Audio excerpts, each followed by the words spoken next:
Amen. How many of you believe we have nothing to fear, no matter what happens between now and the end? The rest of you, I pray by the end of this service, you're going to go, you know what, it's going to be okay, no matter what happens. So let me show you the picture of what I think is the best way to describe the story that is really all of our story. It's the story of humankind. God created the heavens and the earth, and he formed a man. Let's say that the timeline goes from here to here, which would be my right, left. For you, it would be your left or right. This is the beginning of time. That is the end. Now, time has no point that it started, has no point that it ends. It's infinite. But let's just assume here's where he created the heavens and the earth, and then he created us here. So I'm going to put a marker for something that happened soon after we were created. Genesis 1 is our story. We were created perfect. We were placed in a perfect garden. Everything was great. In fact, Adam and Eve were walking with God. They're talking with God. They're hanging out with God. It's a wonderful relationship. And then Genesis 3 happened. What happened? Adam and Eve sinned. They sinned. There was a break. There was a separation. They fell. In other words, now there is separation between the God who created us and every one of us. And so here is the break. But here, even here, God said, one day, I'm going to fix this. One day I'm going to make it right. One day I'm going to send the seed of woman, and the seed of woman will crush the head of the serpent, and even though the serpent will bruise his heel. That is a prophecy of Jesus all the way back here. Now, God spoke through the prophets, he spoke through the patriarchs, he spoke through all those who lived in the Old Testament, preparing the way for something to happen here. And this is the answer. Jesus was lifted up on a cross for our sin to fix what happened here. And so being lifted up, he took our sin, was buried, raised from the third day, invites us to follow and to believe and to be restored to a relationship with God. But we are still in a broken world. Though we may be restored to a relationship with God, we're still going to struggle. We're still going to face a world that's broken. And so as this moves along, we're about right here. Somewhere in the future, he's going to come. Jesus is going to come back. He ascended here. He's coming back. And he is going to make all things new and all things right. Now, we don't know when this is. We know when this was. We don't know when that was. We're here. How many of you know where you are right now? Okay, you're here, right? All right, we're all here. We're right here in 2018. One day, he's coming. And the scripture says he's coming in power. He's coming in glory. It basically means he's coming to kick, you know what? He's going to make it all right. He's going to take care of all those things that happened and the things that were done. And he is going to begin a reign with his people in a place that he intended in the beginning, a perfect creation, a perfect place. And so we enter in heaven, and we spend forever in heaven. Now, there's a lot of things that happen here, like a millennial reign and the great white throne judgment and so forth, but it basically is the beginning of a forever and ever in a place called heaven. Now, we don't know when that is. We don't know when he's coming. So what we're reading is a story of Jesus trying to answer a question about the end. And so in Mark chapter 13, they walked out of the temple. They look up, and one of the disciples sees the temple and says, wow, what beautiful stones. I mean, building. Look at this building. And Jesus said, that building, not one stone will be left on another. And well, you know, that's pretty shocking. And so when they got on the other side to the Mount of Olives, there's a place you can stand and see the whole city. You can see what would be the temple, today the mosque. And by the way, for any of those interested, Danny has secured a date in March. It's around spring break. Actually, it is spring break. That if you have interest in going to Israel, I'll be leading a trip. We'll stand in the spot that this happened, and you can look at the city, and they would have seen the temple Okay, so contact Danny's office and let him know that you have interest, and he'll get the details. But they stood and they looked at a temple, and then Jesus said what he's about to say to us. Okay? So there were two questions he answered. Let me show you Matthew's account. We're in Mark, but Matthew tells the same story. Look at this verse in Matthew. And he sat on the Mount of Olives. The disciples came to him privately, saying, "Tell us, when will these things be? What will be the sign of your coming and the end of the age?" So Jesus answers two questions. When will these things be? And that's referring to that statement about the temple, about the stones not being left on another. And then they said, "And when is your coming? When is the end of the age?" And so Jesus answers both. In the first 13 verses, he talks about the birth pains, the signs. Okay? Now watch this. We are in the last days. The last days began when Jesus came. And the last days continue until he comes again. The birth pains started here, literally. Because immediately there was persecution. Immediately there were false messiahs. Immediately it was bad. I mean, there was a lot of resistance to Jesus. So everything he said in those first 13 verses happened immediately, and it will happen continually. In a general way, it's going to be reality until Jesus comes. Now in verse 14, he starts with the word "but," which means I'm going to be more specific. And he describes something that's going to happen. And that's what we're going to read today. Let me remind you this. When Jesus spoke these words, everything was in the future for him and for the disciples, because the disciples were at this moment, right? Everything was in the future. But now we're here. So some of chapter 13 is back here in our past, and some of it is in our future. One of the phrases that I mentioned last week that's a great phrase to remember is already, not yet. Say it with me. Already, not yet. Some things have already happened, but some things have not yet happened. So we're kind of in between. So when Jesus begins to answer this, here's the question for us. What's he talking about? Is it something that's back here? Or is it something that's up here? Or is it both? And so with that, I want you to join me reading how Jesus continued to answer the question about when these things happen and the sign.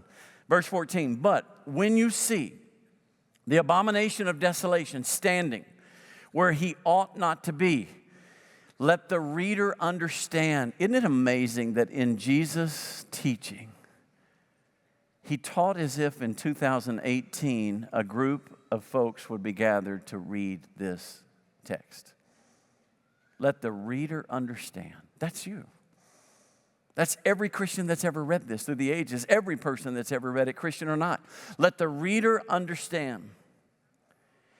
"Then let those who are in Judea flee to the mountains. Run. Let the one who is on the housetop not go down, nor enter his house to take anything out. Let the one who's in the field not return back to take his cloak.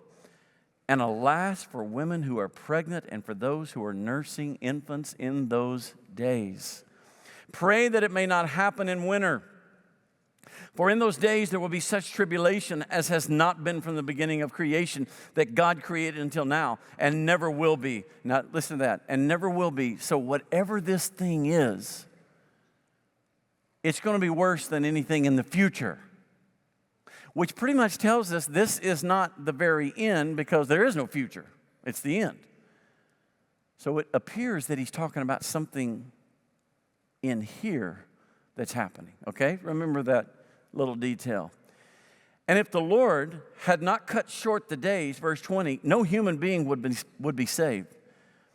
But for the sake of the elect whom he chose, he shortened the days." Now let's just stop there, because it's one of the big signs of the end. The abomination of desolation. When you see someone, and it's masculine, so it's a guy. When you see a guy standing where he ought not to be, What in the world? Okay. Remember what we said last week, that it's dangerous to make Jesus' words fit our plan. So I know some of you are very versed in the end, and you're versed in the second coming of Jesus. And I know it's important to connect all the dots, but I would argue today it's sufficient for what Jesus said for us to remember that.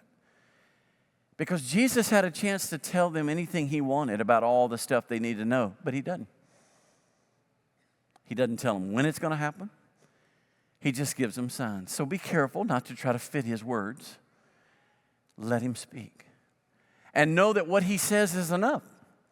I mean, we sang a song a minute ago, Christ is enough. Are his words enough? Yes. This is teaching that will help us prepare, help us not to be afraid.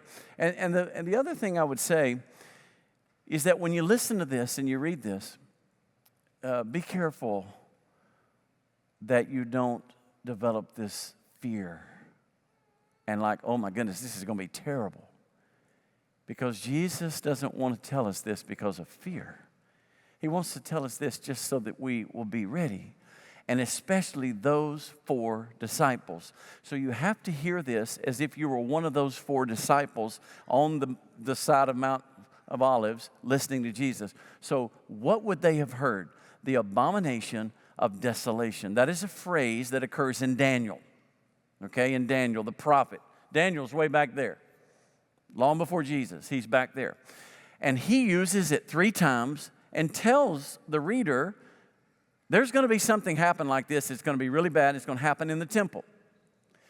Well, most people that read Daniel, because it occurs in Daniel 11 and in Daniel 12, most people see what happened right here before Jesus, 168 years before Christ. There was a Greek king over Judea and Jerusalem that was a crazy, fanatical madman. His name was Antiochus IV, or he called himself Epiphanes, which means an appearing of a god. He was crazy. I mean, crazy as a loon. They named him Madman. They called him Epiphanes, which means madman. He outlawed the worship of Yahweh. He's in Jerusalem now, and he said, you can't come in the temple. And not only that, he went in the temple. He went in the Holy of Holies. And what's considered one of the most unclean animals to Jews? A pig.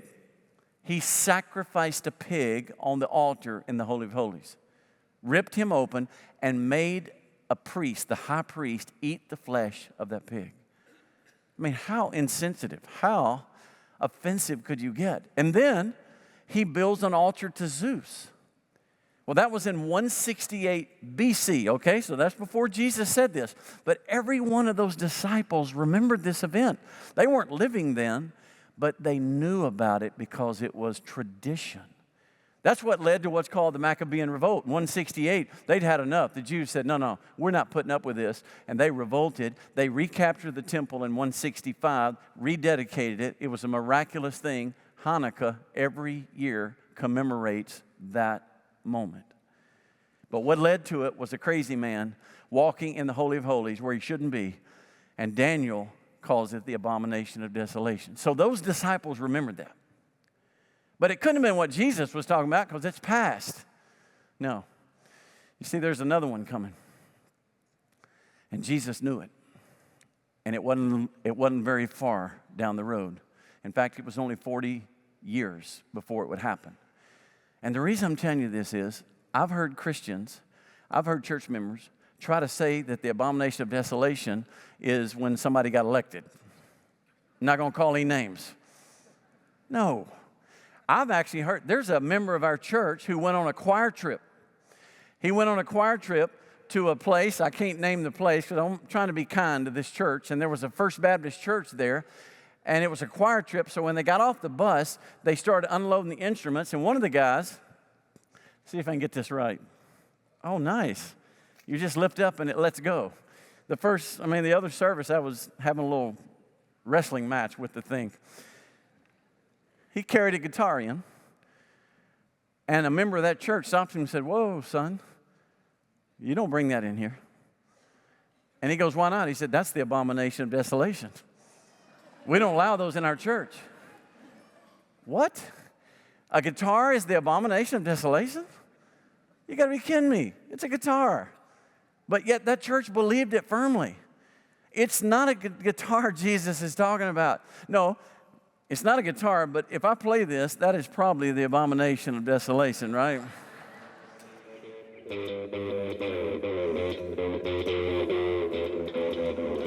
Yeah, that's an abomination right there. Thank you, Jane. So it's not a guitar. It's not the drums. Quit saying the abomination of desolation is something that you don't like in the church. No, this thing is huge. It's big. It's somebody standing where they're not supposed to be. So let me tell you what I believe Jesus was saying. And he's standing right here, remember? And he's looking 40 years ahead. Because in 70 AD, Rome came down on Jerusalem with a vengeance, with brutality. In 66 AD, they circled the city because the Jews were they were just creating issues, and the zealots wanted to overthrow Rome, and they kept revolting, and finally Rome had enough. And Vespasian is the Caesar in Rome, and his son is Titus, a general, and he tells his son, go to Jerusalem and get it fixed.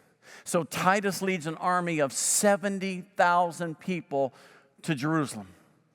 And he encircles the city. And it's going to be bad.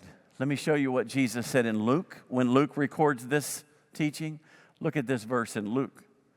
Tell me this is not a warning of that day. But when you see Jerusalem surrounded by armies, then know that its desolation has come near. They surrounded the city. Jesus saw this coming. They surrounded the city, and they began to stop any food, water, anything from going in, anybody from going out, and they just kept closing in. And in 70 AD, the worst part started in the spring at Passover when the most Jews were there. And the historians tell us that 1 million Jews died. 1 million. It is the largest number of Jews ever to be slaughtered, even greater than the Holocaust in comparison to the population. So per capita, more Jews were killed in 70 AD than in all the Holocaust when you compare it to the total population of them. There was absolute chaos. They kept marching into the city, breaking down through the walls of the old city. When they got to the temple, they set it on fire. They began to destroy the temple, and that reference when Jesus said no stone will be left on another, they literally took stones apart. They walked into the Holy of Holies, and Titus, the general of the Roman army, walked into the Holy of Holies, and he declared, there is no God, there is no Yahweh, and he wanted to make sure that place was saved for one of the Roman gods. Once again, exactly the abomination of desolation. And that's when Jesus said, when you see those armies, you got to run. You got to flee. 1 million Jews were killed. The Roman Empire ran out of wood to build crosses because they executed them by crucifixion. That was the Romans' favorite way to execute someone. They ran out of wood in the Roman Empire. It was horrible. It was terrible. That's why he says, if there's a woman nursing, God bless you. I mean, that was the equivalent. If there's a woman that's nursing, a woman that has a baby. If you're out in the field, don't come back to get anything. Run to the mountains, flee. So the point is, Jesus was trying to protect them. He was trying to say to his disciples, you've got to get away from this. Now, a lot of people say, well, why would he tell them to run? I thought they were supposed to stand for their faith. Their faith wasn't the temple. Their faith was Jesus. And there's a difference. The way G.R. Beasley says it, and I love this quote, he basically says that martyrdom for the sake of the gospel is one thing, but being slaughtered for the sake of the temple is another. The temple didn't mean that much to them anymore. Why? Because they had a sacrifice already in Jesus. They didn't need to go to the temple with sacrifices. Why? God had already provided a sacrifice. So see, they were not a part of the temple culture anymore. So he tells the church, the Christians, to leave And Eusebius, who is a church historian, says they actually ran. They fled, and they went to a place called Pella. It's just a place north of Jerusalem. So the Christians were spared. Why? Because they listened to the words of Jesus. If you want proof historically that when Jesus speaks, you better listen, here's one of the greatest examples. The elect was spared. Why? Because they listened. And so Jesus says, you better run, you don't come back in. And why does he say, pray that it doesn't happen in winter? The reason for that is because in winter, the rivers swell. That's the rainy season. And you can't get out of the city. You're cut off. Remember, they're on foot. And so he said, pray that it doesn't happen in winter. And then he says, for in those days, verse 19, there will be such tribulation as has not been from the beginning of creation that God created until now and never will be. So I've already said there were more Jews that died there. I think it was the worst tribulation for Jerusalem and for the Jews ever. And a lot of people never think about it as that. Did you know they cut off the food? There was a famine during that siege, and cannibalism was rampant among the Jews. They had to eat something to survive. It was horrible. And then Jesus said this. He said, but God, if the Lord had not cut short the days, no human would be saved. What he was referring to is nobody would be left in the city. If he had not cut short the days, for the sake of the elect whom he chose, he shortened the days. God's mercy was there. He took care of them in this moment of this horrible tribulation. And the proof that God took care and God is bigger and stronger than anything the Romans could do, the Roman Empire is long gone, but the church of Jesus is alive and well this morning, right? God took care of his church. So when he says this, it's coming 40 years from now. Now, does that mean that it's over and we'll never see anything like that again? No. There's going to be another one. But it won't be as brutal. He said it wouldn't be. There's going to be another man who stands where he shouldn't be. He's called the Antichrist. The Antichrist. It is not Henry Kissinger back in my day. It is not Obama. It is not Trump. It's not Bill Clinton. Quit trying to figure out who is the Antichrist. It's not Visa. I got a letter from a lady one time said, "Do you have a Visa card?" Pastor, if you have a Visa card, you have the mark of the beast. You realize Visa is the Antichrist. And my response was, "Do you work for American Express? Because I know they're probably behind this." The Antichrist, Paul says it in 2 Thessalonians. He's going to try to get us to worship him. He's going to try to deceive the nations and deceive the elect. So yes, there's going to be somebody, but you know what? There's always been somebody. Guys, we've been faced with people who claim to be the Messiah in our lifetime, and we will in that day. And that's why Jesus says in the very next statement, be careful when you hear people saying, "I'm the Messiah." Look at 21. And then if anyone says to you, "Look, here's the Christ. Look, there he is," don't believe it. For false Christs and false prophets will arise, and they'll perform signs and wonders to lead astray, if possible, the elect. In other words, the church. We have had our share of them, and they're still around today. They want to deceive. You know what happens when we're hurting, when you're going through a hard time? You're vulnerable. You're tempted to follow somebody that promises good things. You see, I think in a time of persecution like he's describing, he had to warn them, be careful that you don't follow somebody saying, "Oh, it's going to be okay. Everything's going to be fine." No, it's not. And I know there are people today who will tell you that if you follow Jesus and love Jesus, you're going to have 2 cars, you're going to get a new job, live in a big house on the lake. They promise that. And it's a lie. But now, would you want to follow that? Absolutely. If you got a choice between following Jesus and suffering and following Jesus and then having all kind of stuff, well, sure. So that's why Jesus warns us, be careful. Paul says in the last days, these days that we're in the last days, there are people who have itching ears. You ever heard that? Look at this verse. 2 Timothy, the last book Paul wrote. For the time is coming when people will not endure sound teaching, but having itching ears, they will accumulate for themselves teachers to suit their own passions. How many of you believe today there are teachers out there that are just drawing people because they're teaching what the people want to hear? They're everywhere. So what he's saying, be on guard. And the last thing I read, but be on guard, I've told you all things beforehand. You know what's crazy about this? When Jesus spoke these words right here, he knew that in 2018 we would be gathered here today. He knew everything we were going to face in the days to come, and so he's saying, just listen to me, be on guard. In fact, I'll put it back here. The day the heavens and the earth were created, Jesus knew that this day we would be here. He knows everything that happens all the way.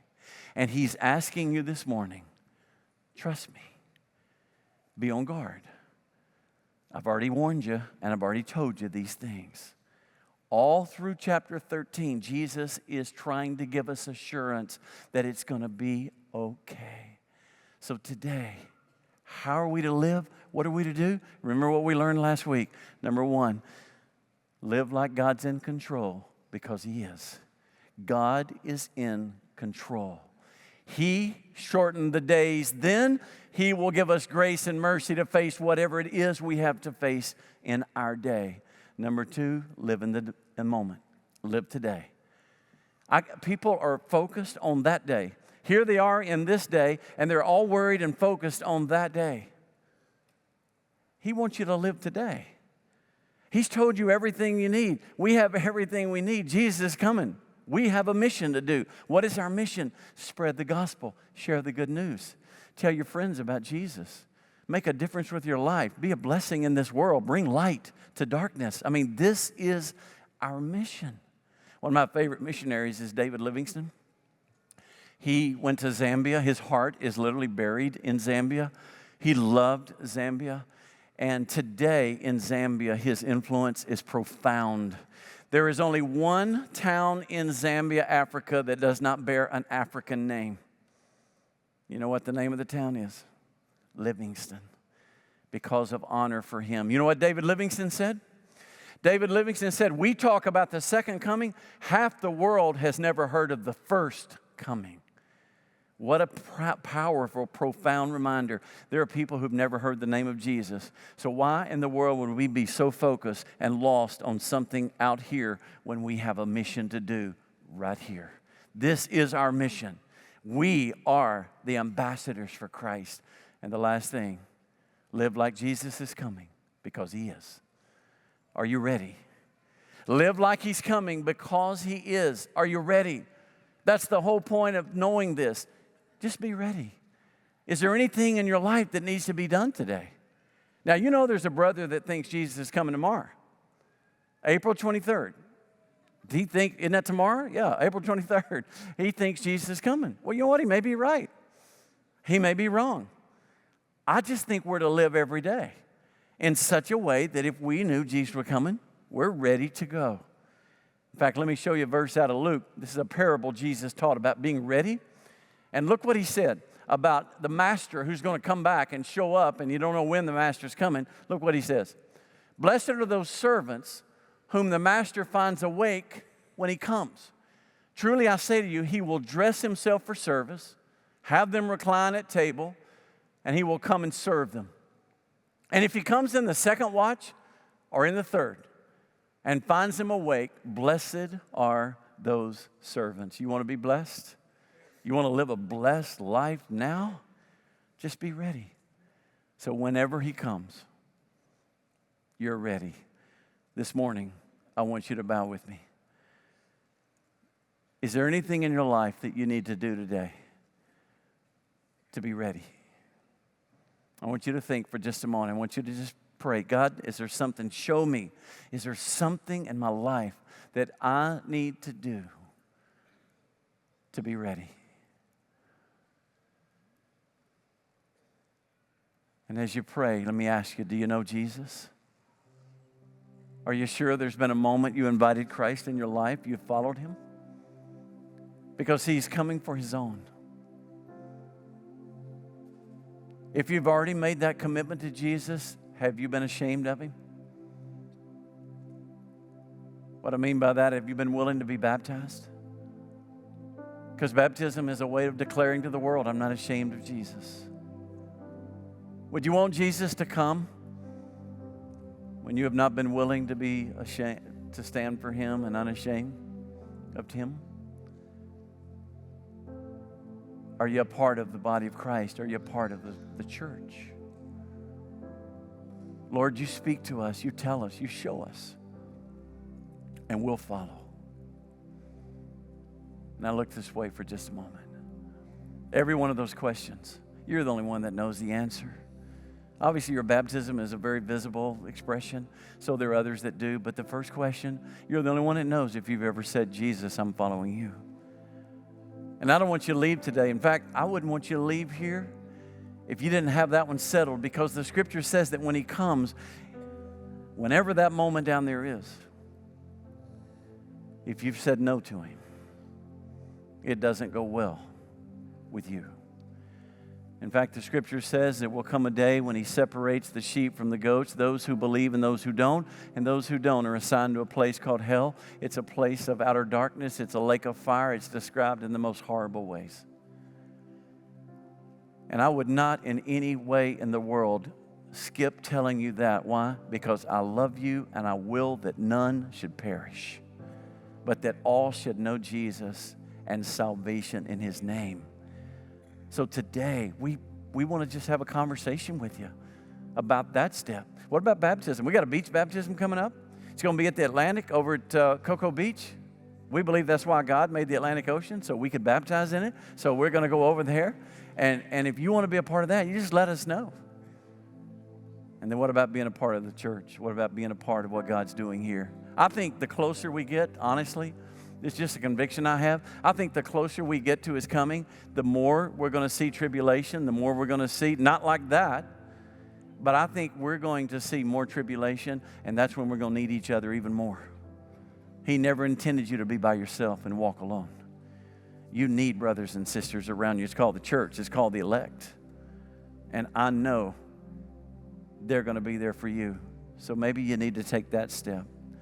Maybe there's somebody you need to forgive. When I was a kid, next week, by the way, we're going to talk about the second coming. I mean, that's the subject. When I was a kid, I was afraid of it.